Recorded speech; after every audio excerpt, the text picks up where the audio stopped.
यवतमाळ, नांदेड, लातूरचाही समावेश होतोय. जालनाकरांना 17 तारीख शम्यतो साधारणच जाईल. त्यानंतर धाराशिवकरांना देखील साधारणच जाईल. धोका इथे नाहीये, कोकणातही धोका नाहीये. मात्र मालेगाव, धुळ्याचा काही प्रमुख भागांना या दिवशी सुद्धा स्थानिक वातावरणाची भीती आहे. तारीख 17 मार्च ही सांगतोय.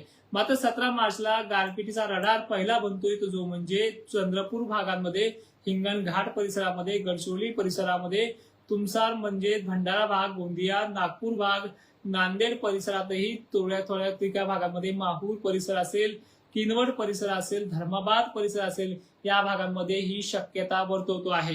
मित्रांनो, या तारखेनुसार हे वातावरण अशा प्रकारचे ऍक्टिव्हिटी दाखवते. थोडी चिंता तुम्हालाही वाटत असेल. मग आता पुढच्या तारखा एक्सप्लेन करतोय, त्या देखील लक्षात घ्या कशा प्रकारच्या असतील. हा टप्पा आहे बंगालच्या उपसागरातला, जो 17-18 पर्यंत ताकद दाखवतोय. त्यानंतर थोडंसं स्थिर वातावरण झाल्यासारखं वाटेल, ढगाळ परिस्थिती राहील. नंतर 21-22च्या नंतर वातावरणामध्ये थोडा कमी पाऊस झाल्यासारखं वाटेल, पण लगेच परत 22-23च्या आकारामध्ये दुसरा टप्पा देखील येतोय.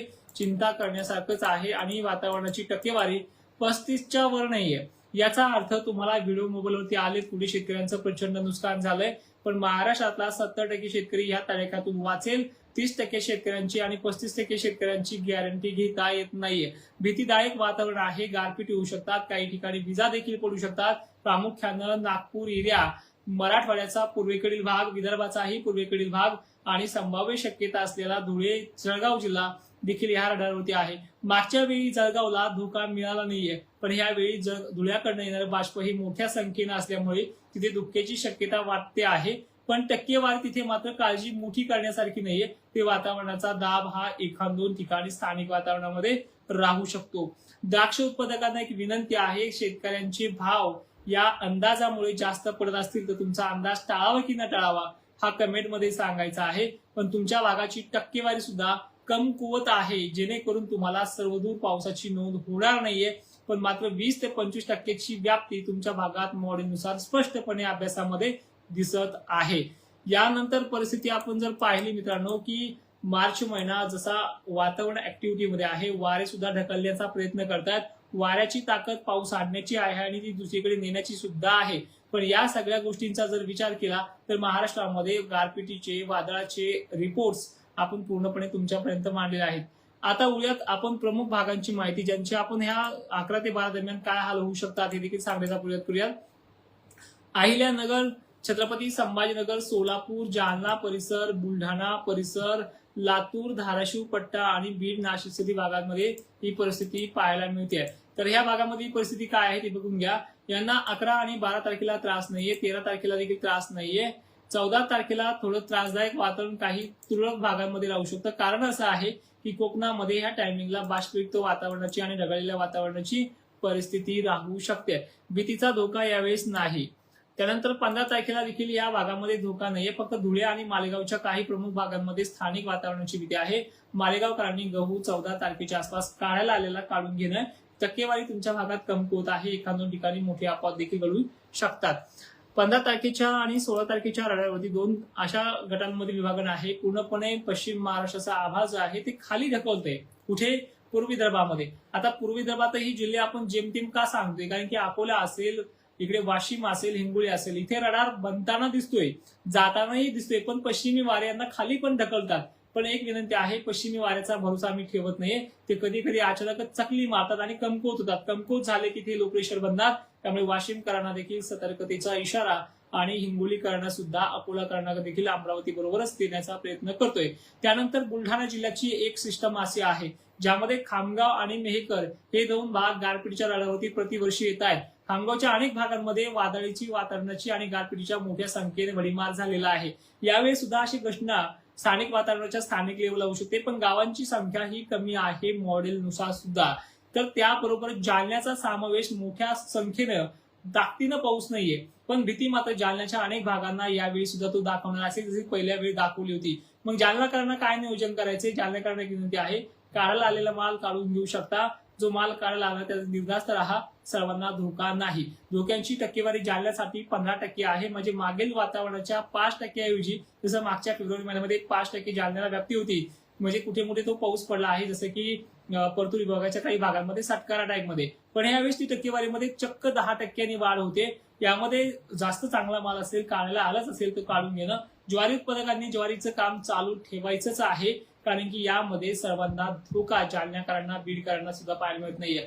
बीडकरांचे 2 विभाग होतात. बीडच्या पश्चिमी भागांना वातावरण कमी अधिक प्रमाणात आहे, पण मात्र माजलगाव, परळी, वैजनाथ परिसर, परभणी परिसरात देखील धोका संभाव्य शक्यता राहू शकते. स्थानिक वातावरणाची जी टक्केवारी आहे दक्षिणेकडनं येणाऱ्या बाष्पाची भाग यापर्यंत पोहोचू शकतात, अनेक लेअर तयार होऊ शकते, तर अशी ही संभाव्य शक्यता आहे. आता सरळ सरळ रोखठोक सांगायचं झालं तर मग कोणत्या भागांना हे होणारच आहे आणि टक्केवारी जास्त आहे, तर एक्झॅक्टली त्या भागांची नावं तुम्ही समजून घ्या. नागपूर जिल्ह्याची टक्केवारी सर्वाधिक जास्त आहे, चंद्रपूर 1 नंबरला आहे. त्यानंतर वर्धा, भंडारा ह्या भागाचाही नंबर 1 वरती आहे. यवतमाळ सुद्धा डोंगराळ भागांची परिस्थिती या भागामध्ये किचकट राहू शकते. नांदेड पट्ट्यातही जेमतेम परिस्थिती आहे, पण धोके मात्र इथे विसरता येणार नाहीये. तिथला भाग जो आहे तो जेमतेम आणि अतिशय भयंकर उष्णतेच्या रडावरती आजही तडकतोय, तर अशा प्रकारची कंडिशन आहे. आता तापमानाबद्दल बोलूयात. तापमानाची लेअर कमी होणार नाहीये. तापमानासाठी एक एप्रिल महिना सुद्धा ओलांडावा लागणार आहे.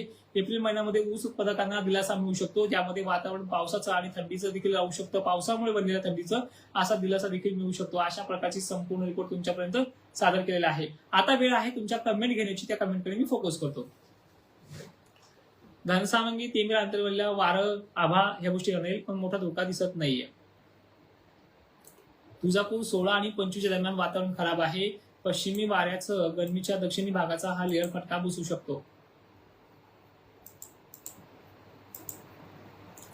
तर तारीख आहे 19. कोणत्या भागाला? धाराशिव पट्टा, बीड पट्टा, सोलापूर, सांगली पट्टा. आंत्रज, बुलढाणा हे जे काही भाग आहे तिथे देखील थोडा किचकट प्रभाव आहे. भूम परांड्याला तारीख आहे 18-19. सांगितले मी सर. आणखीन कोणाचे काही कमेंट्स असतील तर. नाशिक जिल्ह्याला सुद्धा 14 आणि 15 थोडी किचकट आहे मालेगाव साईडला. त्यानंतर परिस्थिती तुमच्या भागाची कमकुवतच दिसते आहे, पण थोडी गरमीची रडार वगैरे सिस्टम बनण्याची शक्यता आहे 24च्या आसपास. त्या दिवशी तुम्हाला सतर्क राहायचंय. पण नाशिककरांनी आणि द्राक्ष उत्पादकांनी जास्त धरू नका. चिंता एवढी मोठी नाहीये. आणि तुम्ही म्हणाल एखाद्या ठिकाणी गारपीट झाली, लगेच सगळ्या बागायतदार शेतकरी माझ्याच मुळे उठू नका, कारण की परिस्थिती सर्वांना नाहीये. सर्वांनाच धोके नाही तुमच्या भागामध्ये. फक्त 10-5 शेतकऱ्यांचं नुकसान होईल. गव्हाबरोबर किडी रगडत असतात अशी परिस्थिती आहे. सांगितलं तर अशा पद्धतीने सांगतोय की तुमच्या भागात 10 ठिकाणी 20 ठिकाणी शेतकऱ्यांचं नुकसान होऊ शकतं या अपवादीमध्ये, पण 90% शेतकऱ्यांना मोठा धोका नाहीये, द्राक्ष बागायतदारांना सुद्धा. पण मात्र मला चिंता वाटली आहे विदर्भाची आणि मराठवाड्याची. यांच्या पूर्वेकडील भागांमध्ये हा टफ एरिया जो बनतो आहे, या गारपीटचे रडार देखील मोठ्या प्रमाणात संख्येने दिसत आहेत. आणि प्रामुख्यानं जे आपण पूर्व विदर्भातले जे जिल्हे सांगितलेत त्याबरोबर मध्यंतरी आपण बुलढाण्याचा आणि वाशिमचा समावेश मध्यंतरी आहे. इथे दरसर प्रवृत्ती आहे. वाऱ्यामुळे कल झाला तर संभाजीनगरपर्यंत जाईल, नाही झाला तर खालचं तर फिक्सच केलेलं आहे. कडाष्टी, धानोरा परिसरात स्थानिक वातावरणाच्या लेयर्स बनत जातील. पावसाची शक्यता नॉर्मली पाहता आहे. शेतीचं नियोजन असं करा. आता बऱ्याच जण विचारतात की आता तुम्ही म्हणता पुढे वातावरण आहे की नाही, परत आपल्याला वातावरणाची जी काही सिस्टम्स आहेत जे म्हणजे हळद उघडायची, आता हळद उघडायला आज बाजार सज्ज आहे, तुम्ही उघडून घ्या. कमीत कमी ह्या 8 दिवसात ती वाळून तरी जाईल, गोळा करायला झाकायला येईल. लाईव्ह आपला तर वेळेवर राहणारच आहे. मग 2 दिवसात कुठं काय होऊ शकतं, दुपारून येऊ शकतो का, मग सकाळून गोळा करू का, संध्याकाळी गोळा करू का, या सगळ्या प्रश्नांना मी अचूक उत्तर देण्याचा प्रयत्न देखील करणार आहोत. सिस्टम अवकळीची आहे. वैराग 22ला 19 आणि 20 सुद्धा चिंतेची आहे. फक्त स्थानिक वातावरणाचा पाऊस आहे त्यावेळेला. आता मी थोडं मदत करतो तुम्हाला आणखी काही गोष्टींमध्ये.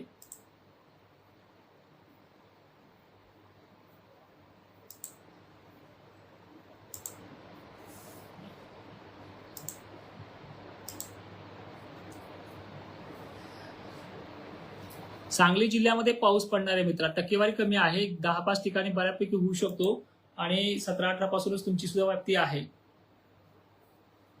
नक्कीच कैलाश पवार सर आपल्या वाशिम जिल्ह्यामध्ये पूर्व भागात देखील आहे.